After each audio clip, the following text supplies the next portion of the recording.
Mathang Manau Nine Sataraliba Sanctuary Nainabagi Thorumda Mayambu Taram Okchari. Equinangasi Nainagatruese among the Nainakiba Adugi Maka. Furniture of Sanctuary Part 2 have the steps of salvation. Masiga Roy Basarukado Equini Nasi Quinama Harm de Qu short of Patanatoxi. Sagadalai Pai Shoyam Tagasarena the one day. Ipa Matabukaram Nataibum by Quina Arankhubam Pangaga. Naki Sargagi Ebumaram the Karamna Patana Mamutana Kangaigidama Nahana Equida symbol in a takpiramba sanctuary doctrine Maramda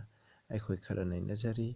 Masita Nahana Port Pinaview Morina Quinoji Ninagadrobas Dasu Nahana Port Pinaview Tabiri Bachin Oaking the Sunaki Mapana the Port Pinaview Prabhu Jisu Christa giving the Kurumdari Amen. Equi Mamangi Dokara Hankana Yang Binasi Equina sanctuary hek Sangapa door Maduna Kanabu Kane Prabhu Jisu Christa Bukane Kuna Bible gi text ma'am pigre madu hek changakpaga kuna altar of sacrifice happy kuna burnt offering gi hingna kuna sa sing ase ishor katningai ki mai thapam ki altar adu lere hairiba aduna kuna Prabhu Jisu Krishna cross asibiba Prabhu na ikoi gi dama thawai tabiba mafam adubu altar of sacrifice asina khanai masigi maramda so koina masigi series loiraga mathangi series ta Tonga Makalgi offering sing peace offering, sin offering, trespass offering, drink offering. Asina sing bagi maram da ikoina karana ina rakani maduda su ikoina yengsi maduna Prabhuna sibi ba yautana di taibang mi ba ikoida Arankhubam suklai leite aduna ikoina Arankhubam phangningai ge ahan bu khongthang di ikoina Prabhu gi mapana Prabhuna ikoigi damak thawai thabiba asine ikoi masibu justification Prabhu ki igi mapana aikoigi pap cham thokpiba aikoigi pap khokpiba sengdokpiba se masibu aikoina justification haina khanai masi laire adugi matungda aikoi hujik changchan minarase matangda lever adi aikoina patra ising hapaga akoi khong khut chambam purohit singna ishorgi sanctuary manungda most holy place holy place manungda changba matamda Madu Hana Sam Tokadabani, Maramdi Makoigi Makonda, Makuta Amot Papa Taragadi, Sanctuary Manu Sangba Matamda, Sangba Pumina, Matuda Makoibu, Hatokaneva, Shinausa, Ekojoing Sarga the Satkai Taragadi, Ekoigi Punsize, Oji Lady Punsize, Pap Haba Sidegi Ekoi, Pasana Sam Tokadabani, Adu whatever Matamda de Equina Sarga Satpangani. Quina Titus young minister lever have the happy singing Masida Samtoe. Adana Masiki symbolism di Equigi Pap Sam Topa, Equigi Pap Sangtopiba, Maduki Tapa, Equigi Lamta Sazat Amotpa, Shangdopodo, Madubu Kane, Titus ki 3 to 5 the Equiyangshi, Equina Dharma Senbaki, I adum Sinausing, I English Yangaka Manipuda, Mahajarakan, upon English Tajon Biro, Marakazo Pazarake. Aikoi Dharma Senbaki Tabak Singi Mapan, Equina Toba Dharma Senbaki Tabaki Mapana, Equibu. Cuman biba nate habe aikoibu Arankhubam paba nate atubu mahaki minung sigi mapana aikoibu kan bibani hai masi kamaina aikoibu kan bibra by the washing of regeneration aikoigi hakchangi aikoigi kayat sing ase mapung phana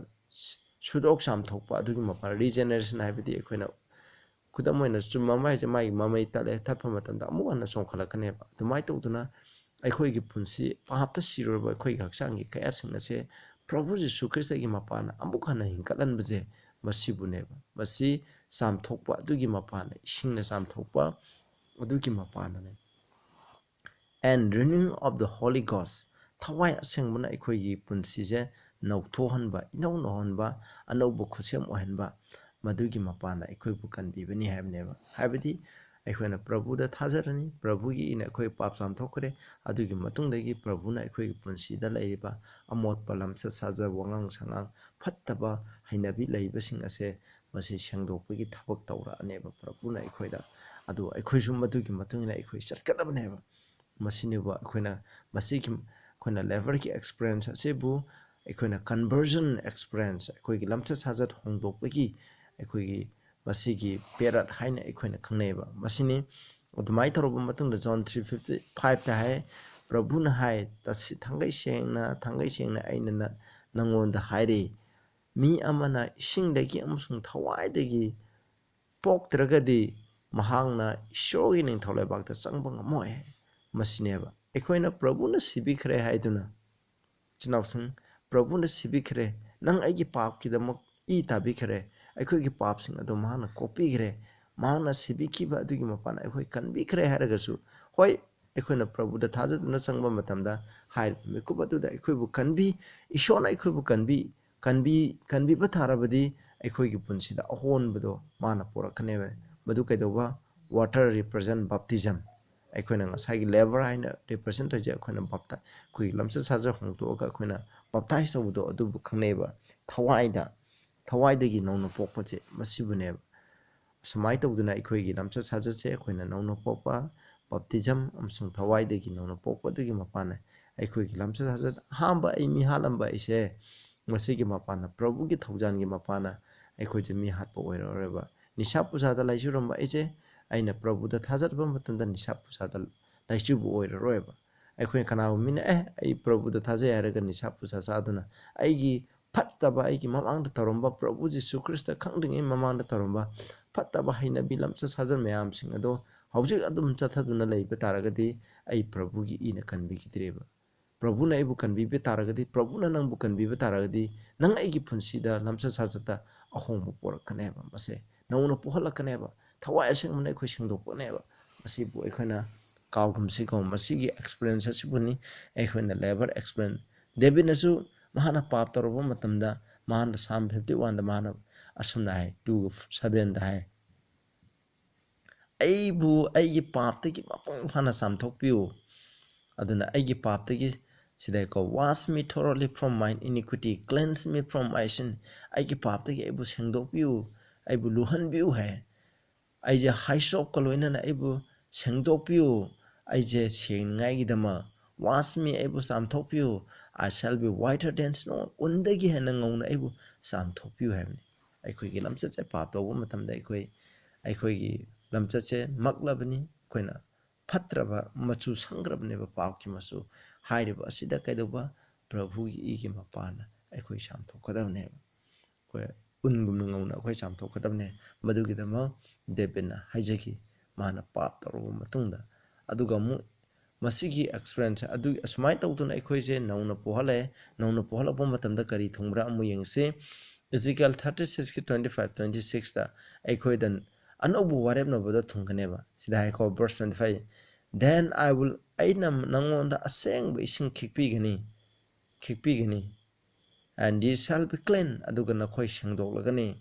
from all your filthiness nakhoigi amotpa filthiness habidi aikhoigi lamsa sajat wangang sangangda aikhoigi hainabida moliba mayamdo adubune and from all your idols nangi laimutri lapa singdudagi I will cleanse you nakhoibu kanbigani habni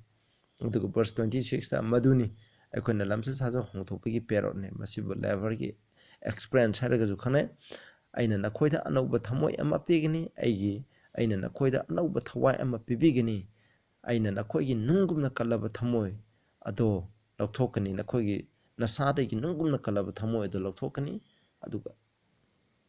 and I will give you a heart of flesh aduga hakchanggi oiba sadonggi oiba thamoi ama aina nakhoida piriga nungumna kalaba thamoi habdi pap talai chukraba pap thadokpa ngamdraba adugumba hainabi tukraba adugumba thamoi ishor khangdingida leiramba adugumba phattabado madubune hongdriba thamoi adubuneba adubu prabhuda sangapa matamda ikhoina thamoi jo hongdokpigineba anabu warepna bhaibdo masineba isnausing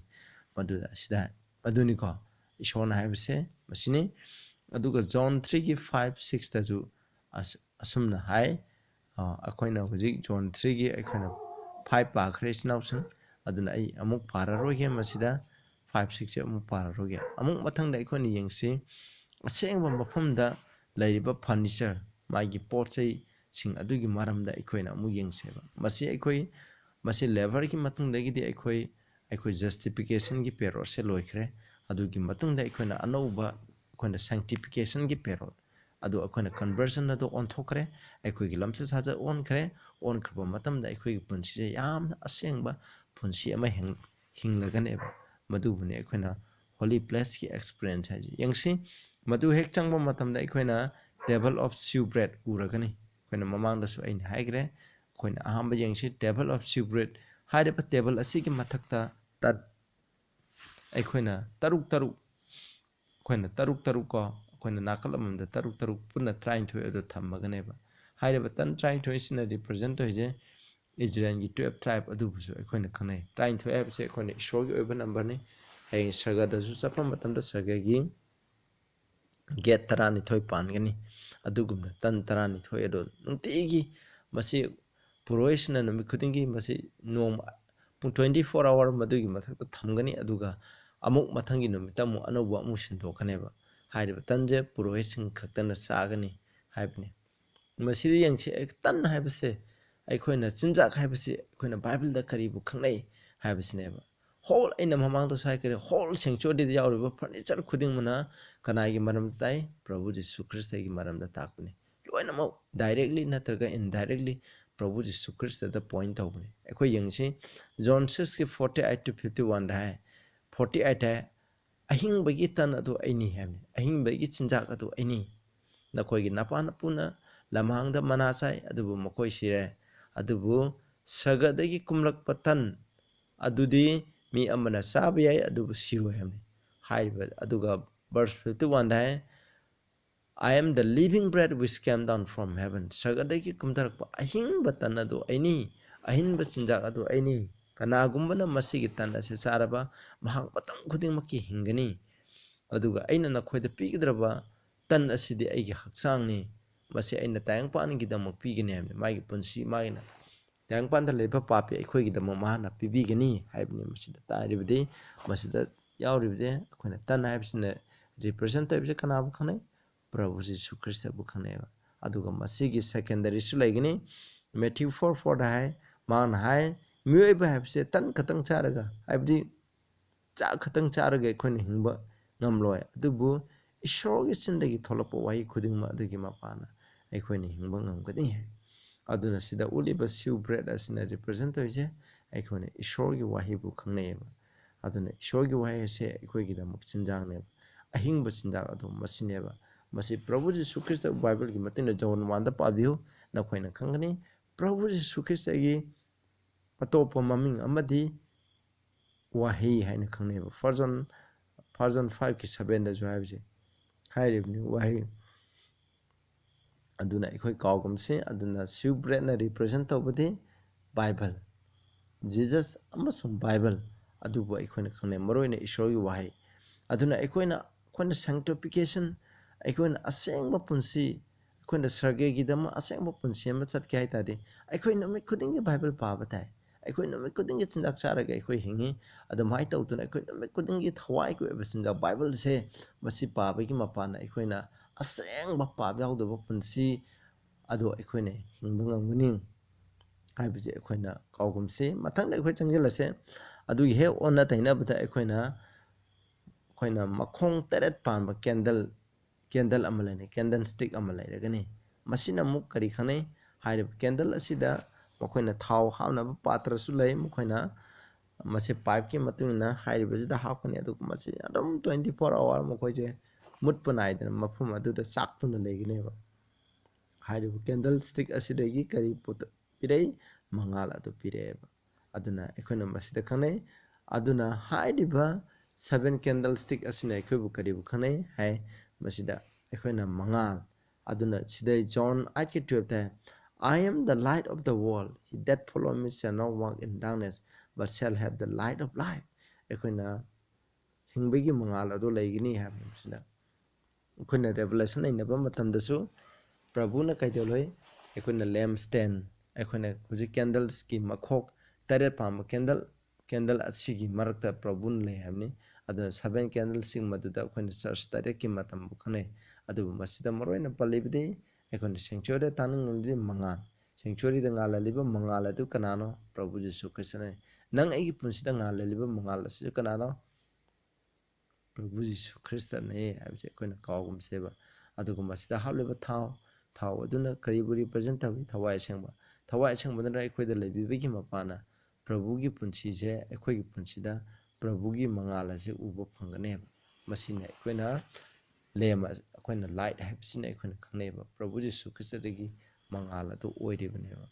yada phajakraba isina sin aduna akhona Prabhu da thajaradi akhoi tang panda mangal oigadabani akhona Matthew 5 ki akhona 15 16 da haise adu haido akhona kautumni na khoisu mesingi mamanda na khoi mangal to ngalalu maramdi na khoi afab thabak du uraga sagada lebe pai shobu thagan ngai gi dam hai masi luare aduga parda le parda gi hek mamangda masi akhona kaini altar of incense golden altar hadi sanagi altar akhona lana punga do akhona leiba uraga neba adu masi gi arthaje karino haibo akhona yengse revelation ik 3:4 da atop sargadut ama lae aduga altar adugi mamanda lepame mahana sanagi kambi ama pairami hai mangonda yamna dhup pirami incense adi dhup manam nungsibado ado haidi base mahakna prayers of all the saints haidi koi dharma chenba lamboiba missing dharma chenba missing ki prarthana ko loinena masi haidi dhup ado tharami hai masi haidi base da dhup tharaga magi manam nungsibado kahalaga ishorgi sanctuary manungdo akhoi ngasai gi most holy place manungdusu masina pangtan thalan mineba enko magi dhup thane adugo magi manando somdo oina sangan gneba ono humaga masi akhoi kaugumse aduna masi karibu khane haiba matamda si yanga ada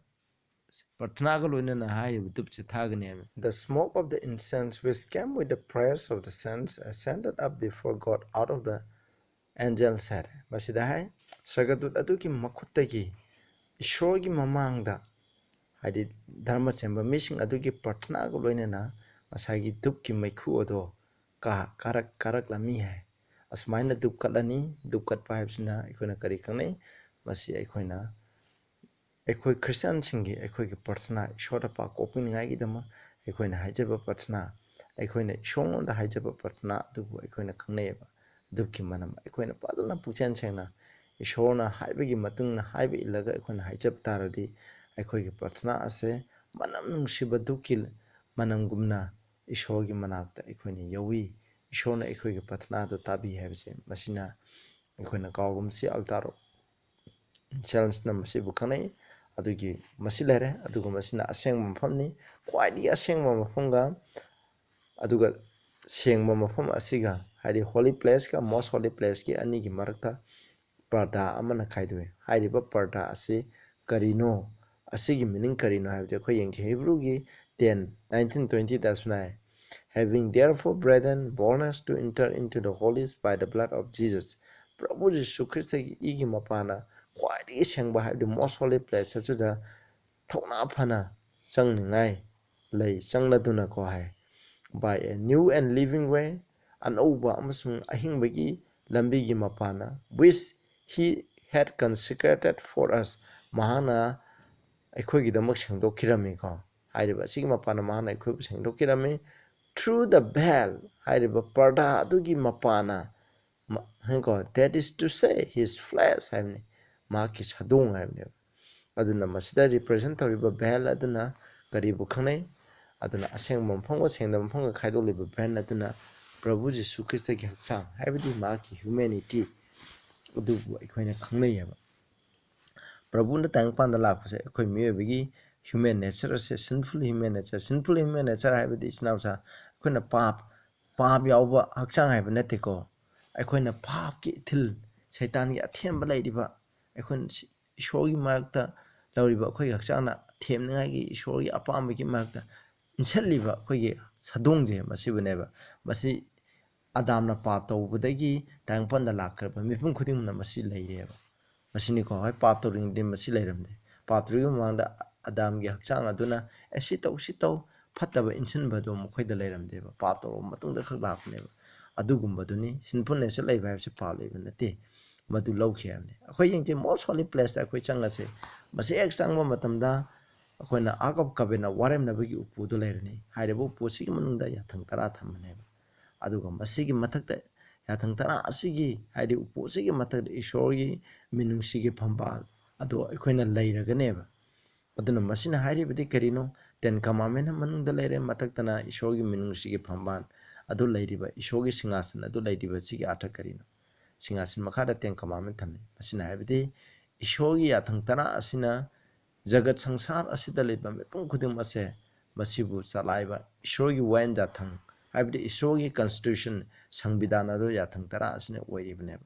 adun John 4 aina mamang da su yam haikre masigi maramda na kanaga mai sinaw khranadi yathang tara asigi maramda yamna tamthina haiko masi lana khale madu khanbigino khoina yathang tara haibe ngak paibse nangai gi pangana ngak panate prabhu na ngahan bani aikoi gi pap singdok puju prabhu ni yathang ngahan masu prabhu ni masida isinaw khrana sunga yadeba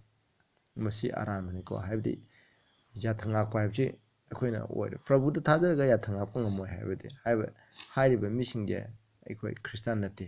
मरमदि प्रभुद थाजरदि अखोइ मी हातुना लेकिनि प्रभुद थाजरगदि अखोइ फत्तब थबक पावकि थबकसिंग असे तौदुना लेकिनि मीगी मपोखरांगने हाबिसदि थाजदे प्रभुद थाजब मीना कैदोंद मीगी मपोखरालोय प्रभुद थाजखरब मीना प्रभुगी इना सामथोकपिगे मफना कैदोंद ममपाना highway इंदब तौरोय लाइमुति लाप तौरोय aduga ishogi saban ngakani asmaitana migi maran mathumju kalo oi migi mapochu khuralo eba masi maramdi prabhuna kanbiba adugi mapana mai lamcha saja to ongthokrabne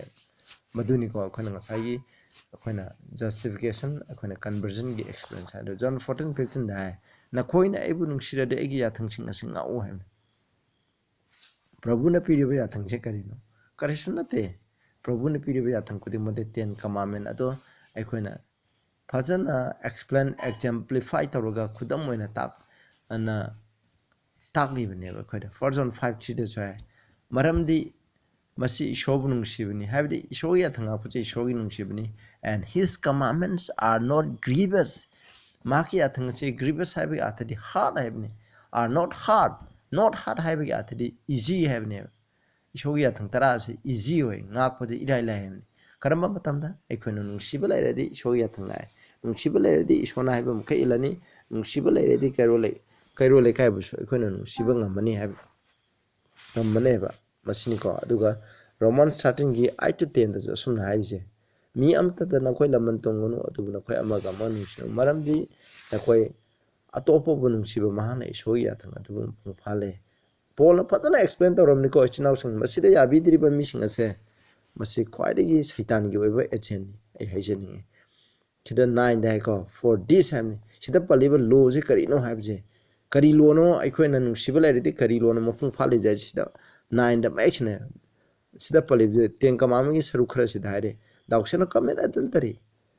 nang mitumi wala na ba yaroi nang mi hat pa yaroi nang mi ma program ba yaroi nang aramba sakhi pi ba yaroi kalak kanu haibne ba atopa kamamen amma lai tarasu masida samna hai nangna kairo le kai buna sama kum nu signe masida palibdi akon bigi yathang taruk adubune aduga ekhoina ishob nu si taragdi ahan bigi yathang mari ado ekhoina prabhu jisu krista ipa isho koi khitam bu khrangani ekhoina ishogi ming arembada paloy laimuti laloi ishogi sabar sen ngakhneba masineba ishona palibse moroinda ten kamamenda mi singna yadabse sabar haibse ko maramdi sabatse Sunday the Sabbath ena khale Sunday is not Sabbath Sunday Sabbath nate Bible the yaudi amata paude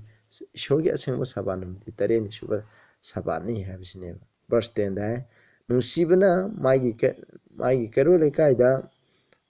fattaba thabak tawde maram madun nungsibna wainja thangum pung phale ekhon prabhu nungsira ba khoi kero le kai bu nungsiba habisi horopomde ishore ekhoina ishobu nungsiba ngamba nate adubu ishona ekhoi da leibirega mabu nungsiba ngamba mi kero le kai bu nungsiba langanani maduni ba samai tawduna ekhoi gi christian amagi punsida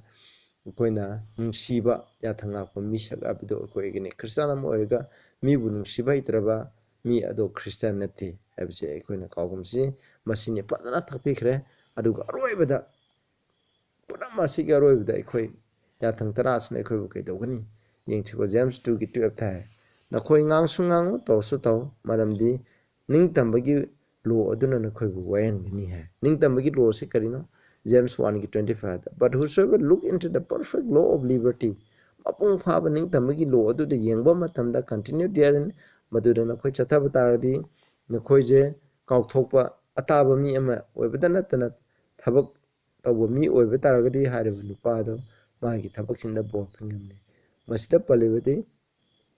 ꯂꯣ ꯍꯥꯏꯕꯁꯦ ꯂꯣ of liberty ꯍꯥꯏꯅ ꯔꯤꯄ꯭ꯔꯖꯦꯟ ꯇꯧꯔꯤꯗꯤ ten ꯀꯃꯥꯟꯃꯦꯟꯅꯦꯕ ꯑꯩꯈꯣꯏꯅ ꯌꯥꯊꯪ ꯇꯔꯥ ꯉꯥꯛꯄꯁꯤꯅ ꯑꯩꯈꯣꯏ ꯅꯤꯡꯇꯝꯕ ꯐꯪꯒꯅꯦꯕ ꯌꯥꯊꯪ ꯏꯟꯗꯕ ꯃꯤꯁꯤꯅ ꯅꯤꯡꯇꯝꯕ ꯀꯩꯗꯧꯅꯨꯡꯗ ꯐꯪꯉꯣꯏ ꯍꯦꯟꯀꯣ ꯃꯤ ꯍꯥꯠꯄ ꯃꯤꯅ ꯀꯗꯥꯏꯗ ꯅꯤꯡꯇꯝ ꯐꯪꯒꯅꯤ ꯃꯍꯥꯛ ꯖꯦꯟꯗ ꯂꯩꯕ ꯇꯥꯕꯅꯤ ꯖꯦꯟꯗ ꯂꯩꯕ ꯇꯥꯕꯅꯤ ꯑꯗꯨꯒ ꯅꯨꯄꯤ ꯑꯉꯥꯡꯗ ꯐꯠꯇꯕ ꯊꯕꯛ ꯇꯧꯕ ꯇꯥꯔꯁꯨ ꯃꯍꯥꯛ ꯖꯦꯟꯗ ꯂꯩꯕ ꯇꯥꯕꯅꯤꯅꯦ ꯏꯆꯤꯟ ꯏꯅꯥꯎꯁꯤꯡ ꯃꯁꯤꯅꯤ ꯍꯥꯏꯔꯤꯕ ꯌꯥꯊꯪ ꯊꯨꯒꯥꯏꯔꯒꯗꯤ ꯑꯩꯈꯣꯏ ꯖꯦꯟꯗ ꯂꯩꯕ ꯑꯩꯈꯣꯏꯅ ꯅꯤꯡꯇꯝꯕ ꯍꯥꯏꯗꯨ ꯁꯨꯡꯐꯪ ꯐꯪꯉꯣꯏꯕ ꯁꯩꯇꯥꯟꯒꯤ ꯃꯈꯥꯗ ꯂꯩꯕ ꯃꯤꯁꯤꯡ ꯑꯗꯨ ꯀꯧꯔꯦꯕ ꯃꯁꯤꯅꯤ ꯑꯁꯨꯃꯥꯏꯅ ꯇꯧꯗꯅ ꯑꯩꯈꯣꯏꯅ ꯁꯦꯡꯆꯨꯔꯤꯒꯤ ꯐꯔꯅꯤꯆꯔ ꯑꯁꯤꯅ ꯇꯥꯛꯏꯕꯗꯤ ꯃꯇꯧ ꯀꯔꯝꯅ ꯑꯩꯈꯣꯏꯕꯨ ꯏꯁꯣꯔꯒꯤ ꯃꯃꯥꯡꯗ ꯖꯁꯇꯤꯐꯥꯏ ꯆꯨꯝꯍꯟꯕꯤꯕ ꯑꯁꯦ ꯐꯪꯒꯅꯤ ꯑꯗꯨꯒ ꯃꯇꯧ ꯀꯔꯝꯅ ꯑꯩꯈꯣꯏꯕꯨ ꯁꯦꯡꯇꯤꯐꯥꯏꯠ ꯍꯥꯏꯕꯗꯤ ꯏꯁꯣꯔꯒꯤ ꯃꯄꯥꯟꯗ ꯑꯩꯈꯣꯏꯅ ꯏꯁꯣꯔꯒꯤ ꯁꯦꯡꯇꯤꯐꯤꯀꯦꯁꯟ ꯍꯥꯏꯕꯗꯤ ꯏꯁꯣꯔꯒꯤ ꯌꯥꯊꯪꯁꯤꯡ ꯑꯁꯤ ꯉꯥꯛꯄ ꯑꯁꯦꯡꯕ ꯄꯨꯟꯁꯤ ꯍꯤꯡꯕ ꯄꯥꯞ ꯌꯥꯎꯗꯕ ꯄꯨꯟꯁꯤ ꯍꯤꯡꯕ ꯅꯨꯡꯁꯤꯕꯅ ꯃꯤꯅꯨꯡꯁꯤꯅ ꯄꯤꯛ ꯊꯟꯕ ꯄꯨꯟꯁꯤ ꯑꯃ ꯍꯤꯡꯕ ꯄꯨꯟꯁꯤ ꯑꯗꯨ ꯀꯔꯝꯅ ꯑꯣꯏꯔꯛꯀꯅꯤ ꯍꯥꯏꯕꯗꯨ ꯃꯁꯤꯅ ꯃꯊꯪ ꯃꯅꯥꯎ ꯅꯥꯏꯅ ꯇꯥꯛꯂꯤꯕꯅꯤ ꯑꯩꯈꯣꯏ ꯃꯊꯪꯗ ꯃꯁꯤꯒꯤ ꯂꯣꯏꯔꯛꯄ ꯃꯇꯝꯗ ꯑꯩꯈꯣꯏꯅ ꯃꯊꯪꯗ ꯑꯃꯨꯛ ꯃꯁꯤꯁꯦ ꯐꯖꯅ ꯆꯥꯔꯠꯀ ꯂꯣꯏꯅꯅ ꯑꯩꯅ ꯐꯖꯅ ꯑꯃꯨꯛ ꯑꯦꯛꯁꯄ꯭ꯂꯦꯟ ꯇꯧꯖꯔꯛꯀꯦ ꯃꯗꯨ ꯑꯩꯈꯣꯏꯅ ꯉꯁꯤꯒꯤꯗꯤ ꯃꯇꯥꯡ ꯑꯁꯤꯗ ꯂꯣꯏꯖꯔꯒꯦ ꯃꯊꯪꯗ ꯑꯩꯈꯣꯏꯅ ꯑꯣꯐꯔꯤꯡ ꯃꯈꯜ ꯃꯈꯜꯁꯤꯡ ꯑꯁꯤꯒꯤ ꯃꯔꯝꯗ ꯑꯩꯈꯣꯏ ꯈꯔꯅ ꯁꯝꯂꯞꯅ ꯑꯃꯨꯛ ꯅꯩꯅꯕꯁꯦ ꯇꯥꯔꯤꯕ ꯈꯨꯗꯤꯡꯃꯛ ꯑꯩꯈꯣꯏ ꯏꯁꯣꯔꯅ ꯕꯣꯔ ꯄꯤꯕ ꯑꯣꯏꯁꯅꯨ ꯄ꯭ꯔꯊꯅꯥ ꯇꯧꯖꯁ꯭ꯔꯒꯗ ꯂꯩꯕ ꯌꯥꯝ ꯊꯥꯒꯠꯆꯔꯦ ꯑꯩꯈꯣꯏꯅ ꯍꯧꯖꯤꯛ ꯁꯦꯡꯆꯨꯔꯤꯒꯤ ꯃꯔꯝꯗ ꯃꯇꯧ ꯀꯔꯝꯅ ꯑꯩꯈꯣꯏꯁꯦ ꯄꯥꯞ ꯁꯦꯡꯇꯣꯛꯑꯒ ꯑꯩꯈꯣꯏꯒꯤ ꯂꯝꯆꯠ ꯁꯥꯖꯠ ꯀꯟꯚꯔꯖꯟ ꯑꯩꯈꯣꯏꯒꯤ ꯄꯨꯟꯁꯤ ꯍꯣꯡꯗꯣꯛꯄ ꯂꯣꯏꯔꯒ ꯑꯩꯈꯣꯏ ꯀꯃꯥꯏꯅ ꯇꯧꯕꯅ ꯑꯩꯈꯣꯏꯅ ꯑꯔꯥꯡꯈꯨꯕꯝ ꯐꯪꯒꯅꯤ ꯍꯥꯏꯕꯁꯤꯒꯤ ꯁꯤꯝꯕꯣꯂꯤꯛ ꯑꯣꯏꯅ ꯐꯖꯅ ꯐꯔꯅꯤꯆꯔꯁꯤꯡꯅ ꯑꯩꯈꯣꯏꯗ ꯇꯥꯛꯄꯤꯕꯗꯣ ꯈꯪꯖꯈ꯭ꯔꯦ ꯇꯥꯔꯤꯕ ꯏꯆꯤꯟ ꯏꯅꯥꯎ ꯈꯨꯗꯤꯡꯗꯁꯨ ꯕꯣꯔ ꯄꯤꯅꯕꯤꯌꯨ ꯑꯇꯣꯞꯄ ꯃꯤꯁꯤꯡꯗꯁꯨ ꯃꯁꯤꯒꯤ ꯑꯆꯨꯝꯕꯁꯦ ꯁꯤꯌꯔ ꯇꯧꯕ ꯉꯝꯍꯟꯕꯤꯌꯨ ꯄ꯭ꯔꯚꯨ ꯖꯤꯁꯨꯒꯤ ꯃꯤꯡꯗ ꯈꯨꯔꯨꯝꯖꯔꯤ ꯑꯥꯃꯦꯟ